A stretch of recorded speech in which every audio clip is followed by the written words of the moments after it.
Oke, jumpa lagi. Kali ini kita akan meries terkait Anies Baswedan ya. Yang mana Pak Anies Baswedan ini semenjak kekalahannya di Pilpres 2024 dan tidak keikut sertaannya dalam kontestasi pilkada di Jakarta, beliau ini tidak terdengar lagi ya kabar beritanya. Nah, untuk pendukung setia atau loyalis setia Pak Anies Baswedan ini ternyata membuat organisasi masyarakat atau yang dinamain Gerakan Rakyat. Nah, menurut organisasi Gerakan Rakyat ini, Anies Baswedan disebut sebagai tokoh inspiratif dan simbol perubahan. Untuk itu, pendiri Gerakan Rakyat ini mengharapkan untuk tahun 2029 Anies Baswedan ini kembali dapat diusung untuk calon presiden tahun 2029. Nah, kita lihat nih, apakah Gerakan Rakyat ini nantinya akan berubah menjadi sebuah partai? Kita belum tahu ya. Tapi biasanya kalau sudah ada organisasi seperti ini, nantinya akan dijadikan sebagai kendaraan untuk maju dalam kontestasi Pilpres ke depan. Nah, kita lihat saja nih, apakah memang organisasi Gerakan Rakyat ini nantinya akan menjadi lokomotif Anies Baswedan untuk maju menjadi presiden tahun 2029.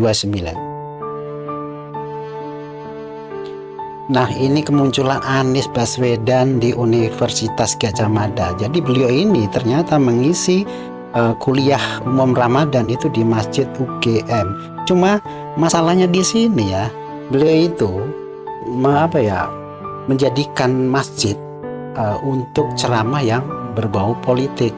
Jadi isi ceramahnya itu menyindir pembangunan infrastruktur ibu kota Nusantara. Nah, hal tersebut ditanggapi oleh salah satu menteri Pak Prabowo, yaitu Raja Juli Antoni. Beliau menyebut tidak pantas masjid dijadikan tempat untuk pidato politik. Jakarta, Anies Baswedan memberikan kuliah umum Ramadan di Masjid Kampus UGM, Senin, 3 Maret 2025. Dalam pemaparannya, ia menyampaikan isu yang penuh sindiran termasuk soal pembangunan infrastruktur pendidikan. Anies memberikan sindiran tentang pembangunan yang membutuhkan waktu lama, yaitu ibu kota Nusantara. Kalau mau mematikan demokrasi ada 3 juga caranya. 1, ganti aturan main. Bener nggak tuh? Yang kedua, singkirkan lawan dari pertandingan. Jangan sampai ikut pertandingan. Yang ketiga, kuasai wasit.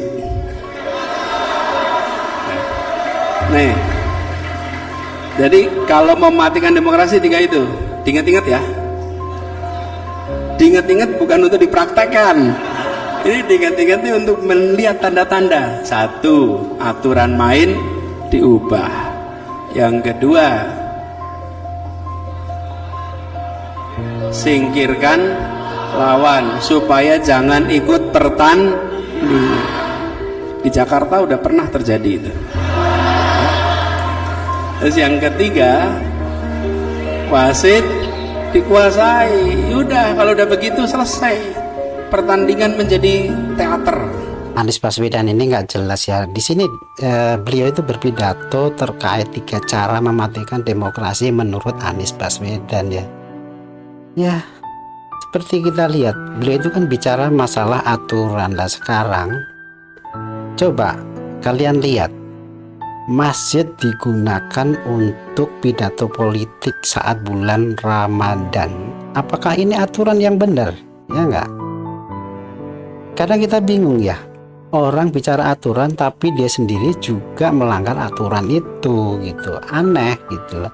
Nah, pemimpin seperti ini, seperti Pak Anies Baswedan ini, menurut saya sih diragukan ya kapabilitasnya ya. Apalagi di situ juga beliau tuh menyerang masalah pembangunan pindah ibu kota IKN lah, infrastruktur IKN lah. Harusnya seorang negarawan itu nggak boleh bicara seperti itu ya. Perpindahan ibu kota ke IKN itu kan sudah amanat undang-undang. Suka atau tidak suka, suatu saat kalau Anies Baswedan itu menjabat menjadi presiden, beliau itu akan pindah ke sana gitu. Kecuali undang-undangnya di amandemen, ibu kota dibatalkan untuk pindah ke IKN gitu kan. Sekarang coba bisa kalian lihat, Pak Anies ini masih saja menyerang terkait kebijakan pindah ibu kota yang dulu diinisiasi oleh Bapak Jokowi ya.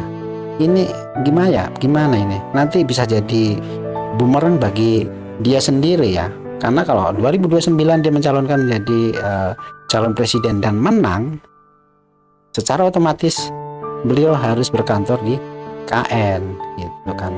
Kalau sampai itu terjadi kan dia akan malu sendiri atas omongannya itu. Ya itu tadi penggalan pidato Anies Baswedan yang mana beliau menekankan pentingnya pendidikan PAUD ya, untuk membentuk karakter seorang generasi muda itu harus dari awal ya, dari masih PAUD SD itu harus ditekankan kejujuran tentang hak-hak dan tentang tanggung jawab. Di situ akan terbentuk karakter yang bertanggung jawab, memiliki, dan mudah-mudahan tidak ada korupsi ya. Tetapi di sini yang anehnya ya, beliau ini kan wacananya bagus ya terkait dunia pendidikan, tapi kenapa dulu saat menjadi menteri hanya 1 tahun sudah reshuffle ya. Itu menunjukkan kalau saat itu mungkin beliau itu kinerjanya tidak bagus ya. Cuma karena sekarang beliau di luar dari pemerintahan ya, gitulah, ngomongnya ya bebas semau dia ya. Belum tentu nanti kalau beliau menjabat menjadi presiden akan lebih baik dari sekarang ya. Karena memimpin negara itu tidak mudah, tidak seperti memimpin organisasi masyarakat yang biasa ya. Nggak mudah, nggak semudah itu. Tapi ya gimana ya, masyarakat kita itu kadang paling mudah terpengaruh sama tokoh-tokoh yang pandai bicara, pintar bicara, terlihat santun ya. Itulah akhirnya nanti begitu terpilih dan menang, kecewa ya, karena ya tidak sesuai dengan ekspektasi yang diharapkan. Oke, itu tadi reaction video kali ini, semoga bermanfaat. Sampai jumpa.